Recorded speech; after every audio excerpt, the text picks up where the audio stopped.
Mr. President, Condoleezza Rice is here to see you. Good, send her in. Yes, sir. Good morning, Mr. President. Oh, Condoleezza, good to see you. What's happening? Well, Mr. President, I have the report here about the new leader in China. That's great, Condi. Let's hear it. Mr. President, who is the new leader of China? Well, that's what I want to know. But that's what I'm telling you, Mr. President. Well, that's what I'm asking you, Condi. Who is the new leader of China? Yes. I mean the fellow's name. Who? The guy in China. Who? The new leader of China. Who? The Chinaman. Who is leading China, Mr. President? What are you asking me for? I'm telling you who is leading China. Well, I'm asking you, Condi, who is leading China? That's the man's name. That's whose name? Yes. Will you or will you not tell me the name of the new leader of China? Yes, sir. Yasser? Yasser Arafat is in China? I thought he was in the Middle East. That's correct, sir. Then who is in China? Yes, sir. Yasser is in China? No, sir. Then who is? Yes, sir. Yasser? No, sir. I need to know the name of the new leader of China, so I want you to get me the Secretary General of the United Nations on the phone. You want coffee? No. You don't want coffee? No. But now that you mention it, I could use a glass of milk. And then get me the UN. Yes, sir. Not Yasser. The guy at the United Nations. Coffee? Milk. Will you please make that call? And call who? Well, who is the guy at the UN? No. Who is the guy in China? Will you stay out of China? Yes, sir. And stay out of the Middle East? Just get me the guy at the UN. Coffee? Alright. With cream and 2 sugars. Now get on the phone. Hello. Rice here. Rice? Good idea. And get a couple of egg rolls too, Condi. Maybe we should send some to the guy in China and the Middle East. Can you get Chinese food in the Middle East? I don't know. I'm Lance Moore. Touchdown, bitch. What? Pause.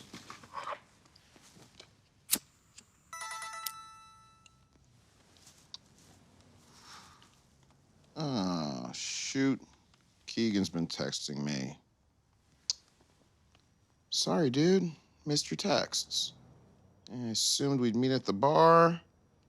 Whatever. I don't care.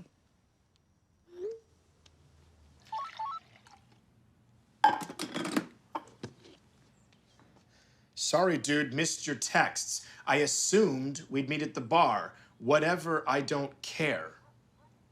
Whatever, I don't care? The fuck is his problem? Do you even want to hang out? Do you even want to hang out? Oh, that's considerate.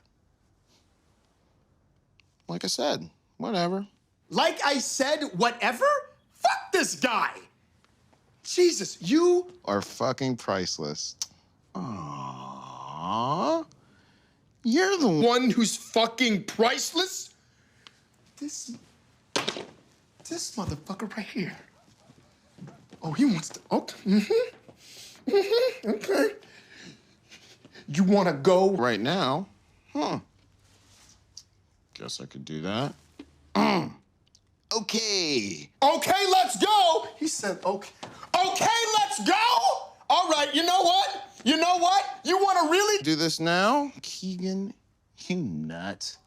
You're not putting me out. Fuck yeah, let's do it! Oh, you fucking asshole! First round's mine. Oh no! Oh no, there ain't gonna be no rounds, asshole! It's gonna be a fucking street fight! This son of a... Cause tonight we gonna party, don't stop. No! Buddy! Like I said, first round's mine. A beer and a gimlet. For my partner, right? What's that? I got you a baseball bat with nails in it.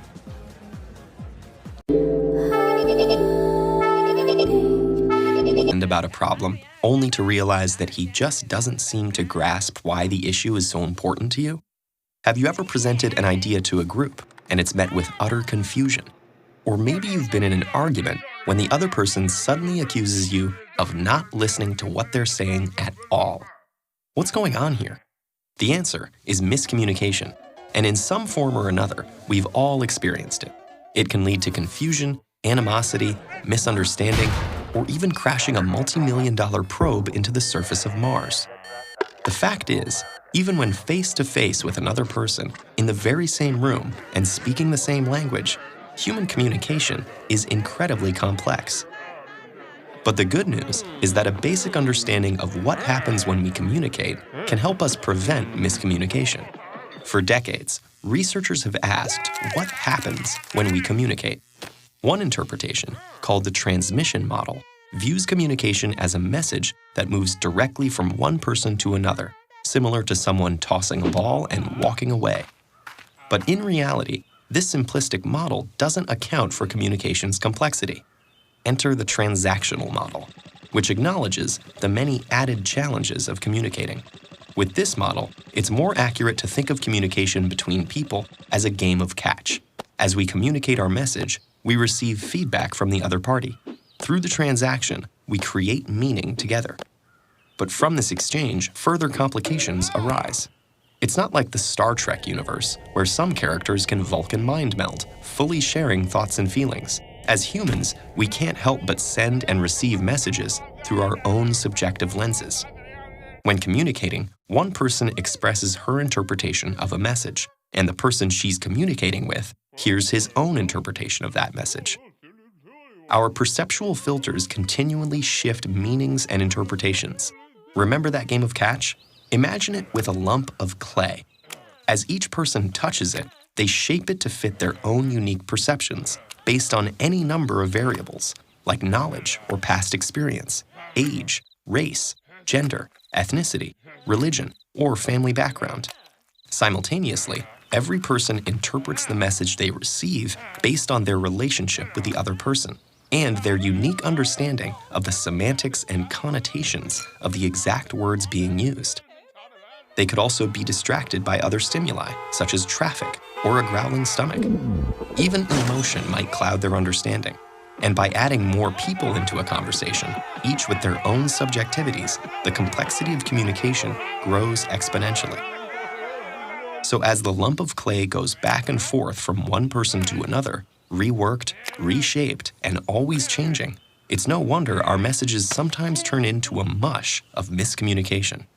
But luckily, there are some simple practices that can help us all navigate our daily interactions for better communication. 1. Recognize that passive hearing and active listening are not the same. Engage actively with the verbal and nonverbal feedback of others and adjust your message to facilitate greater understanding. 2. Listen with your eyes and ears, as well as with your gut. Remember that communication is more than just words. 3. Take time to understand as you try to be understood. In the rush to express ourselves, it's easy to forget that communication is a two-way street. Be open to what the other person might say. And finally, 4. Be aware of your personal perceptual filters. Elements of your experience, including your culture, community, and family, influence how you see the world. Say, "This is how I see the problem, but how do you see it?"